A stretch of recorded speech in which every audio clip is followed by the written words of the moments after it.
倚天剑，屠龙斩。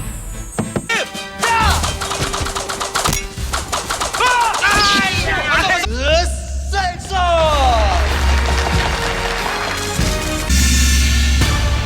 Gua被问拿斩面呢。 Halo guys, apa kabar? Pastinya baik-baik saja, aman, tenteram, bahagia selamanya. Kali ini ada film yang dijamin bakalan ngakak sampai terkencing-kencing satu ember, yang berjudul The God of Cookery. Pemeran utamanya adalah Stephen Chow sebagai Dewa Masak, Karen Mok sebagai Turki, Vincent Koh sebagai Bultong, Nek Mentat sebagai Tuan Benbri dan sebagainya. Kalau disebutin semuanya bakalan sampai subuh guys. 3, 2, 1, go!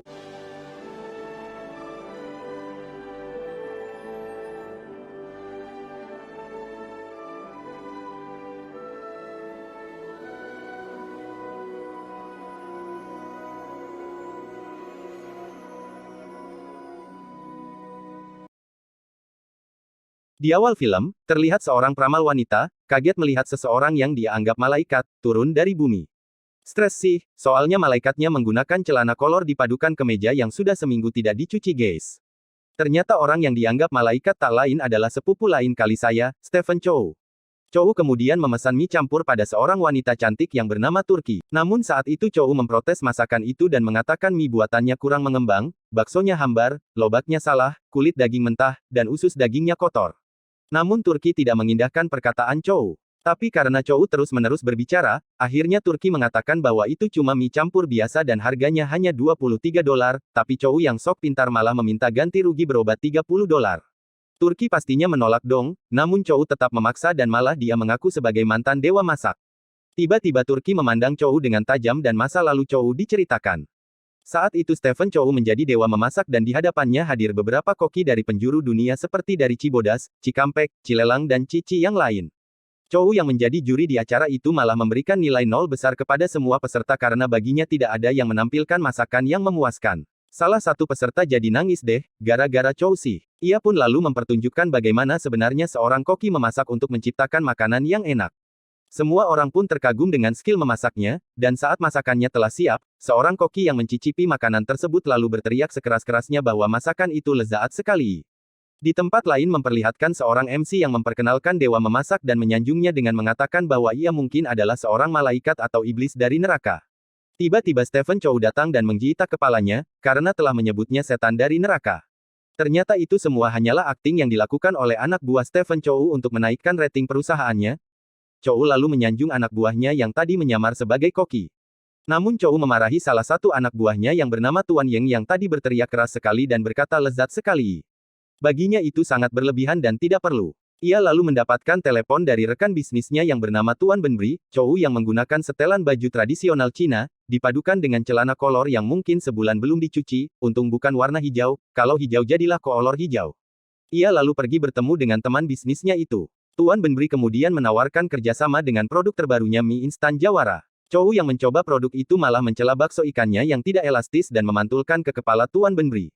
Tuan Benbri lalu marah namun Chow dengan cepat menyuguhkan minuman kepadanya dan untungnya mereka ternyata adalah sahabat sehingga kemarahan Tuan Benbri meredah.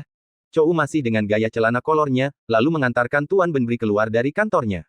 Saat itu Tuan Benbri mengatakan kepada Chow bahwa ia punya kontak supplier daging sapi, namun Chow mengatakan bahwa ia akan menghubunginya saat butuh. Lalu tiba-tiba seseorang yang bernama Bultong yang tadi mendampingi Tuan Benbri, kemudian memohon kepada Chow untuk menerima ia sebagai anak buahnya. Ia mengaku sebagai lulusan dari Akademi Masak China. Chow yang melihat Bultong bersujud, mengatakan bahwa ia akan menerimanya dengan syarat Bultong melakukan koli di depan lift. Dan ternyata Bultong benar-benar membuka celananya, menyiapkan tisu dan melakukannya. Tapi tiba-tiba Chow menyuruhnya berhenti dan telah menerimanya menjadi anak buahnya karena melihat Bultong sebagai seorang pekerja keras. Di malam hari, para anak buah Chow tidak berani memberikan bir kepada Chow. Justru mereka memerintahkan Bultong untuk memberikan bir itu kepada Chow. Ia pun masuk dengan ketakutan dan sial, malah terpleset, sehingga birnya terjatuh dan pecah. Chow yang melihat itu, malah menyuruh Bultong duduk dan makan di depannya. Sepertinya Chow memiliki sebuah rencana nih. Bultong yang tidak percaya akan kebaikan bosnya, tiba-tiba mukanya dicelupkan ke dalam makanan sebanyak 2 kali. Dan dasar goblok, Bultong malah tertawa diperlakukan seperti itu dan berteriak seraya mengatakan, Dewa masakan hebat, gila.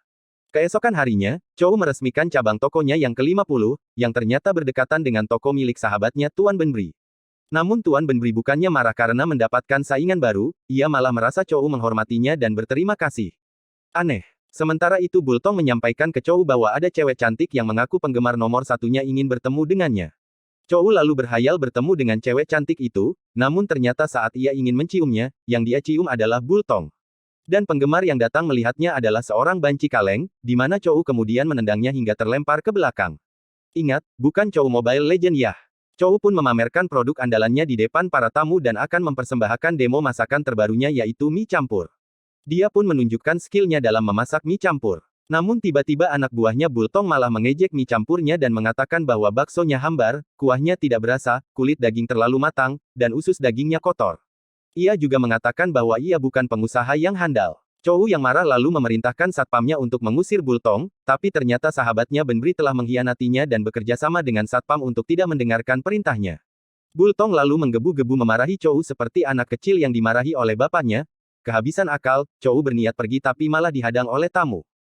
Akhirnya Chou balik memarahi Bultong dan mengatakan bahwa ia hanya anak buahnya sedangkan dirinya adalah dewa masakan. Dan tiba-tiba, Bultong menunjukkan kemampuan sebenarnya bahwa dia adalah koki yang handal. Bultong lalu memasak mie campur dengan skill yang luar biasa. Dia menggunakan teknik kungfu dan tenaga dalam untuk memasak masakannya. Sungguh pertunjukan yang luar biasa. Bultong pun mengakui dirinya sebagai dewa masakan yang asli. Chou pun terpukul dan polisi datang menangkapnya, karena banyak orang sakit akibat daging sapi di restorannya. Chou akhirnya sadar bahwa ia ditipu oleh Benbri. Setelah kejadian itu Chou jatuh miskin dan perusahaannya berhasil dikuasai oleh Benbri dan Bultong. Saat itu Bultong menjadi dewa masakan yang baru menggantikan Stephen Chou. Di kepemimpinannya, ternyata Bultong lebih beringas dibanding Chou. Ia tidak segan-segan memukul anak buahnya yang melakukan kesalahan. Begitulah kisahnya hingga Chou jatuh miskin dan tidak memiliki uang untuk makan mie campur di warung milik Turki. Turki akhirnya mengenali Chou bahwa ia memang dewa masak. Tapi tiba-tiba para pedagang memukuli Chou yang dianggap mengganggu di kawasan itu. Tapi Chou merasa baik-baik saja dan tetap meminta uang kepada Turki, dan lagi-lagi pedagang memukulinya. Untungnya Turki datang menghentikan ulah mereka dan mengamankan Chou yang sementara pingsan di dalam toilet. Tak lama setelah itu, Turki datang membangunkannya, membersihkan lukanya dan membawakannya nasi telur daging, yang ternyata menurut Chou sangat lezat. Tiba-tiba sekelompok orang datang menariknya dan menyuruhnya untuk membantunya. Ternyata orang itu adalah anak buah Turki. Mereka sedang diserang oleh Li Qin dan anak buahnya. Mereka datang menuntut Turki untuk menyerahkan hak paten menu udang kencing dan bakso sapi kepada mereka dengan pembagian 60 untuk mereka dan 40 untuk Turki. Guys, pernah lihat udang kencing gak? Kalau saya belum. Namun saat itu Turki menolaknya, tapi ternyata Chou refleks mengatakan, dasar bodoh, mana bisa kedua menu itu dicampur. Li Qin mendengar perkataan itu lalu naik pitam. Ia lalu memerintahkan anak buahnya dan anak buah Turki berjejer satu persatu mengucapkan dasar bodoh, mana bisa kedua menu itu dicampur. Di saat giliran Chou tiba, ia malah menggerutu, berkata tidak jelas, tapi ternyata Tuan Li Qin mengenali suaranya lalu dengan cepat menghajar Chou dan berniat memotong tangannya. Tapi untung saja ada Turki di sana yang menyelamatkan Chou. Li Qin pun marah dan memukul Turki tapi sial karena pisau hampir saja mendarat di kepala Li Qin dan ia pun menyerah dan menyetujui kalau semua menu milik Turki. Chou pun kemudian berterima kasih kepada Turki yang telah menyelamatkannya. Keesokan malamnya Li Qin kembali bersama anak buah yang lebih banyak dan lengkap dengan persenjataan. Ia berniat membunuh Turki dan Chou yang sementara duduk di meja dan melihat sesuatu. Li Qin pun kemudian mendekatinya, namun bukannya menyerang, ia malah duduk di samping Chou dan ikut menyaksikan apa yang dilihat oleh Chou dan Turki. Ternyata mereka bertiga sementara melihat bakso yang sangat elastis yang dinamakan bakso sapi kencing meledak. Wah kalau ini saya sudah sering lihat guys, sapi kencing berdiri. Dan saat Li Qin mencicipinya, ia kaget karena ternyata bakso itu sangat enak dan tentunya saat digigit, bakso itu kemudian mengeluarkan semprotan air. Li Qin kemudian berilusi menjadi seorang wanita berselendang panjang yang sangat bahagia, karena baru merasakan enaknya daging sapi dipadu dengan manisnya udang. Bagi Chou, dengan menu ini mereka bertiga akan kaya dan membuka cabang di mana-mana. Mereka kemudian tertawa lepas dan Chou tertawa sambil menatap penuh dendam foto Bultong Tong. Mereka bertiga akhirnya memulai usaha barunya. Turki memukul dagingnya dan Li Qin menyiapkan udangnya. Sementara Chou membuat baksonya. Dan bakso sapi kencing telah jadi dan penjualan perdana pun dimulai. Tapi sayang, setelah lama menunggu, pembeli tak kunjung datang. Bahkan seorang nenek yang lewat malah kabur setelah diajak mencicipi bakso sapi meledak. Mereka kemudian menurunkan harganya tapi tetap tidak ada pembeli. Akhirnya mereka berniat memberikannya secara gratis. Seorang perawat gendut tiba-tiba datang berkunjung dan mengambil satu porsi bakso secara gratis dan membawanya ke rumah sakit. Tapi tanpa sengaja bakso itu malah dibagikan ke pasien yang lagi sakit tiba-tiba sembuh dan segera mencari penjual bakso yang enak itu. Melihat pembeli sangat banyak, Chow lalu membuka stiker gratisnya dan mengubahnya menjadi $25 hingga 40 sampai akhirnya semua laku terjual. Bakso mereka pun kemudian viral di surat kabar. Dan media kemudian mewawancarai pelanggan. Menurut mereka bakso sapi kencing membuat anak-anak jadi pintar, wanita jadi lebih cantik, dan membuat pria menjadi lebih kuat. Chow juga memperlihatkan kelebihan dari baksonya yaitu bisa dipakai main tenis meja. Dan saat itu ternyata Benbri dan Bultong melihat kehebatan dari bakso sapi kencing di televisi. Bukan itu saja mereka juga ternyata mencoba bakso itu dan memang enak menurut Bultong.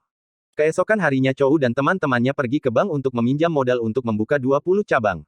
Tapi saat itu bank menolaknya karena ternyata bank itu telah dipengaruhi oleh Benbri untuk tidak memberikan pinjaman modal kepada Chow. Tapi ternyata setelah mencicipi bakso sapi kencing, tiba-tiba bank itu setuju meminjamkan modal kepada Chow.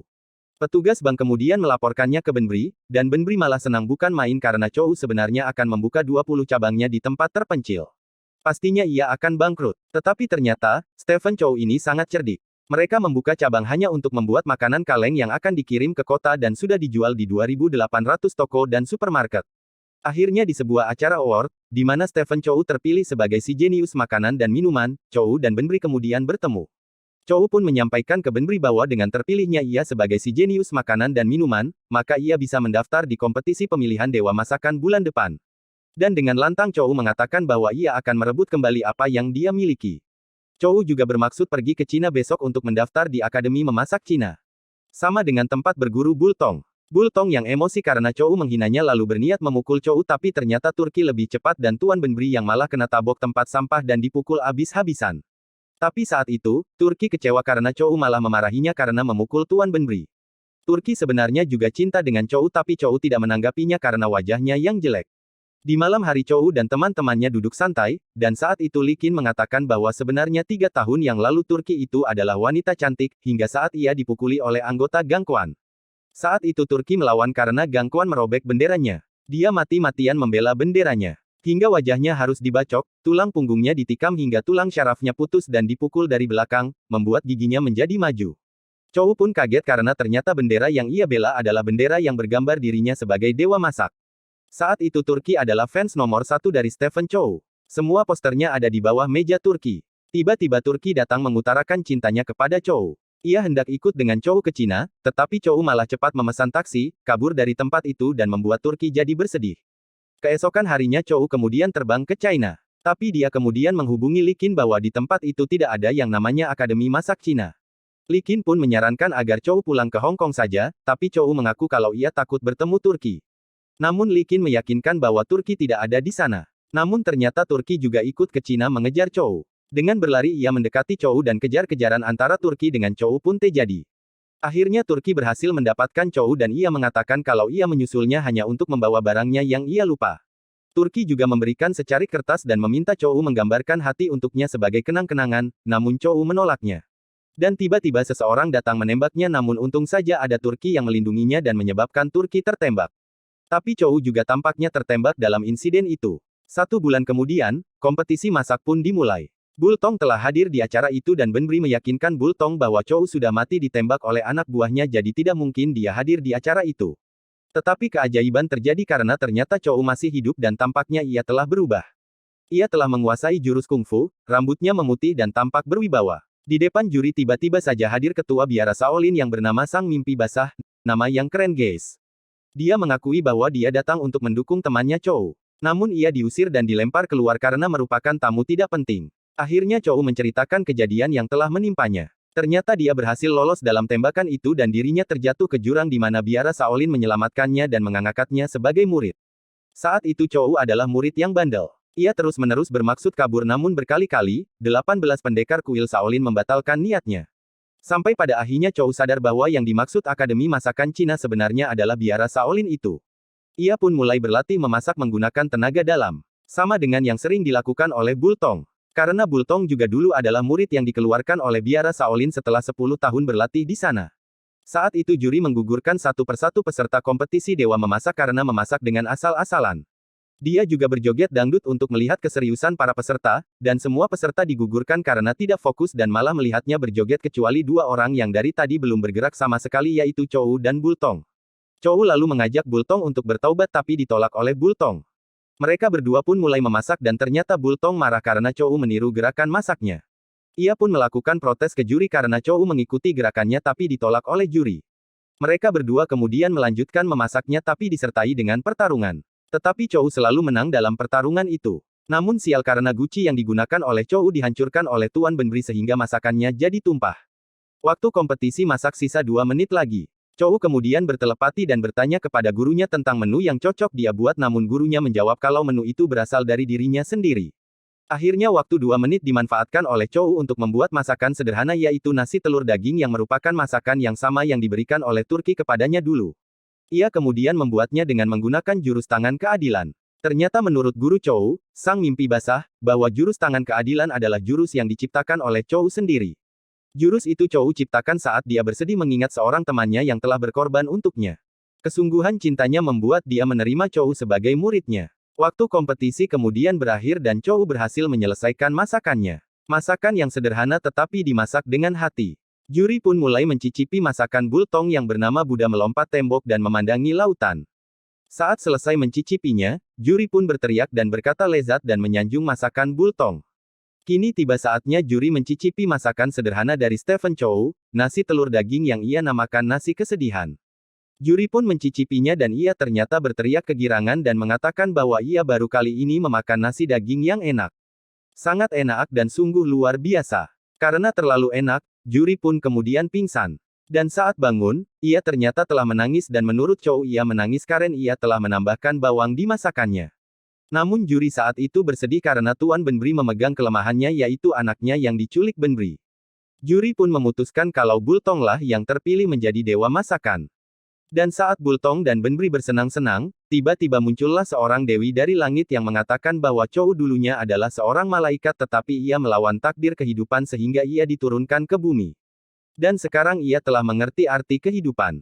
Tiba-tiba Benbri ingin membunuh dewi itu tapi ia lalu dikutuk menjadi seekor anjing dan dewi itu juga membolongkan dada Bultong. Di akhir film, Chou yang merayakan hari Natal kemudian mendapatkan kabar dari Li Qin bahwa Turki masih hidup. Gigi emasnya yang maju, menyelamatkannya dari tembakan dan ia pun lalu dioperasi sehingga terjadi perubahan pada dirinya. Ternyata Turki berubah menjadi wanita yang cantik dan ia kemudian menerima gambar hati yang diinginkannya dari Stephen Chou. Terima kasih guys. Jangan lupa like dan subscribe dan tetap nantikan film-film seru yang lainnya. Bye dan jangan lupa tersenyum karena senyum adalah ibadah.